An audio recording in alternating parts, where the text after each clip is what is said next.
Okay, I'm gonna tackle these tasks. I'm finally doing it. So let's start off with this one. Make a website.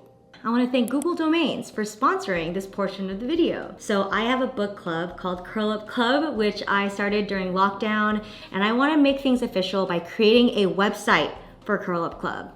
Enter Google Domains. So in order to have a website, you need a web address, aka domain, and a website. So the first step I'm gonna do is I'm gonna grab my domain. This is kind of like internet real estate, you know? Like, you know when you go on social media, you like grab your username? That's what a domain name is like, but for the entire internet.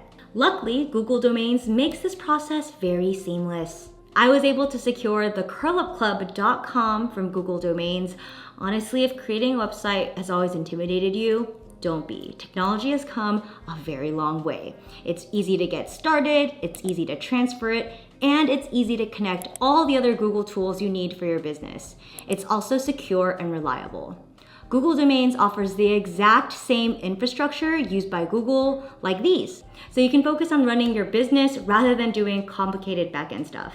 So right now, my Google Domains website is under construction because I literally just got it right now. However, once it's fleshed out, it's gonna be the destination for curlies to connect with one another, to get more resources, like sign up for discussions, get book recommendations. So if you have been wanting to start a website, just do it now. Grab your domain name with Google Domains, starting at $12 a year. Yes, that is $1 a month. You can also get 20% off your first year if you go to my link. That's domains.google/JennM. I'm also gonna leave that information in the description box, so pop it open. Thanks again to Google Domains for sponsoring this portion of the video. Now let's get back to my list.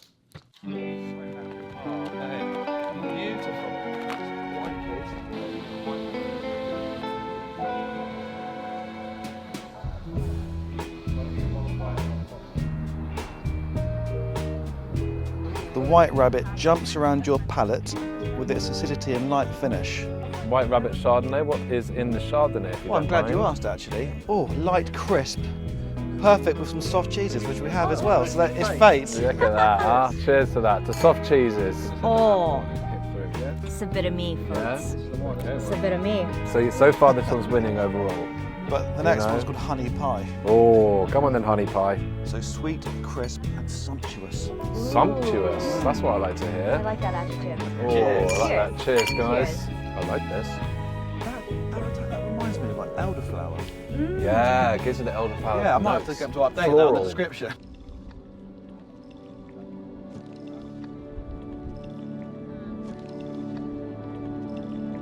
It might not all the way open here. Oh. There you go. That makes sense. Thank you. I was like, You're welcome.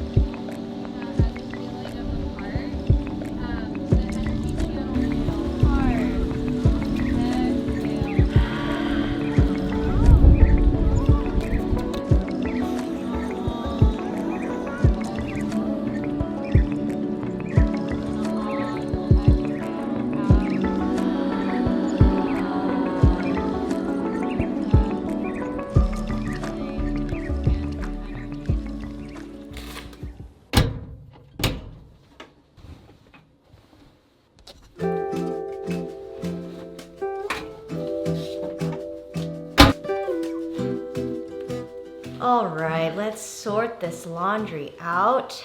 How many of you guys actually enjoy folding laundry? I really do. I don't know why. I think the only times I don't enjoy doing it is when I'm like extremely busy. So yesterday's breathwork session was unbelievable. Oh my goodness. This is something that, you know, it's like everyone knows that breathing is important. Like you need to breathe to live.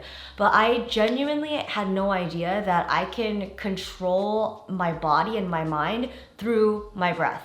This whole breathwork journey started this year actually. This was when I was just like in the grips of postpartum anxiety. Like I had never felt that anxious before. I got to a point where I was just so wretched and miserable that I was willing to do absolutely anything to stop feeling this way. But before I went down the prescription drug route, I wanted to see if there were like alternative behavioral tools I can do first. And breathwork was one of the things that was on the list. Your breath is kind of like the gas or the brake pedal for your entire body and mind. Like if your mind is going crazy and you're having all these intense thoughts and you just want to get out of there, use the breath. That's the way to kind of hack your mind, to kind of restart it again. So when I was feeling really anxious, I would do like slow box breathing to kind of slow everything down and to get my body into that relaxed parasympathetic mode, which is like the rest and digest.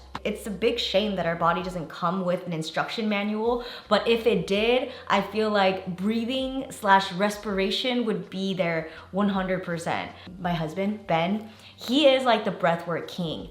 Every morning he does breath work. I am definitely more of like a group class gal. If there is like a group work thing, like I'm there. I love when someone can just like instruct me to do things, but I'm trying to get more in the habit of doing it myself. Most of the things that I'm washing is just pajamas, underwear, and socks, and workout stuff. Yeah, that's pretty much it. So this is the current state of my closet. You know, it's not bad, but it's not great. I think this is probably a good representation of my mental state right now. What do you currently use for birth control? Are you on the pill? Or do you have the IUD? Do you have the implant? Let me know. Right now, I am just tracking my menstrual cycle every day with like my temperature, and then this app will tell me if I'm fertile or if I'm not fertile. So I've been doing this pretty consistently for a couple of months now, so it's kind of cool. So far, it's been working. I'm not PMSy when I'm on my period. It's always like the week before my period or maybe like a week and a half before my period. And as I'm learning more about the menstrual cycle, I'm realizing like it affects my mood. For example, after my period, which is like the follicular phase, this is when I feel the most stable. I feel grounded, I feel okay, I feel like this is the time where I should be probably planning out my whole month or like the next couple of weeks because I'm not in a manic state at all. I feel like I'm very grounded and sensible. Like she's probably the best person to manage me and figure out what my schedule should be. But I turn into a different person when I've ovulated. This is when girls feeling like restless, like I want to go out, I want to be seen, I want to socialize.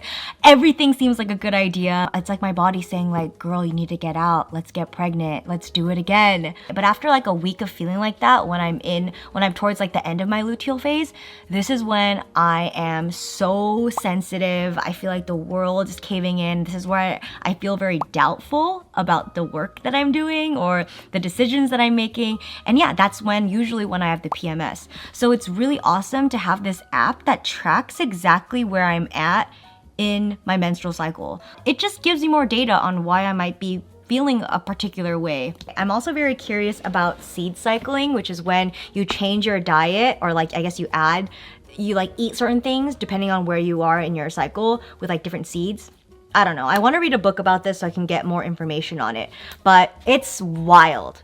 It's absolutely wild. Like the menstrual cycle is so powerful. Oh my goodness.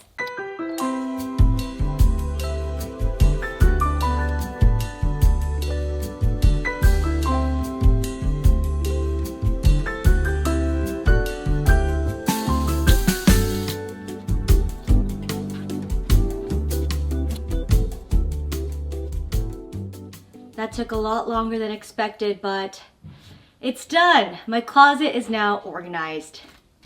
Ta-da! On the topic of books and reading, these days it's just been taking me a little bit longer to finish a book because my time is limited. Either way, I did finish one book, which is called Man's Search for Meaning by Viktor Frankl. This was also our book club select, which was incredible. It's written by a psychologist who was in Auschwitz, and he was observing how people were reacting to having their humanity ripped away from them. Their clothes ripped off, their hair shaved off, covered in lice, randomly getting killed. And he invented a new type of therapy by observing why some people survived in this situation. And the essence of his theory was that if you have a reason to live, like a purpose, it could be anything, it can carry you through whatever hardship that you're going through.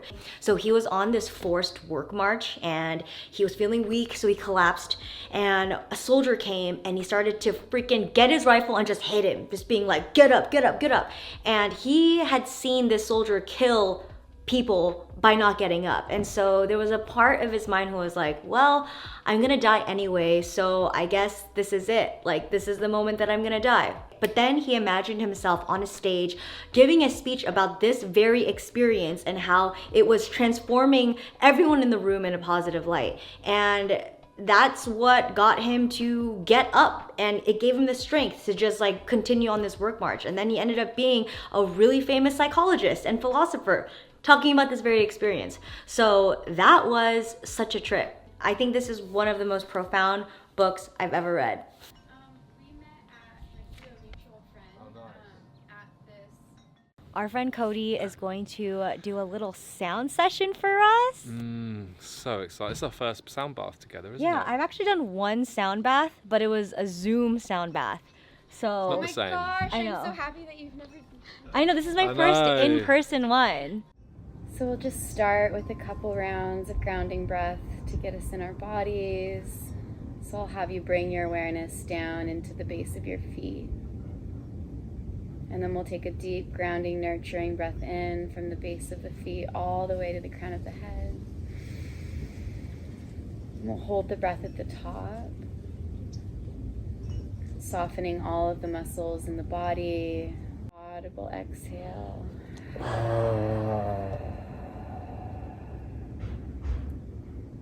And just landing in an open state of receptivity. And I'll see you on the other side of the sound journey.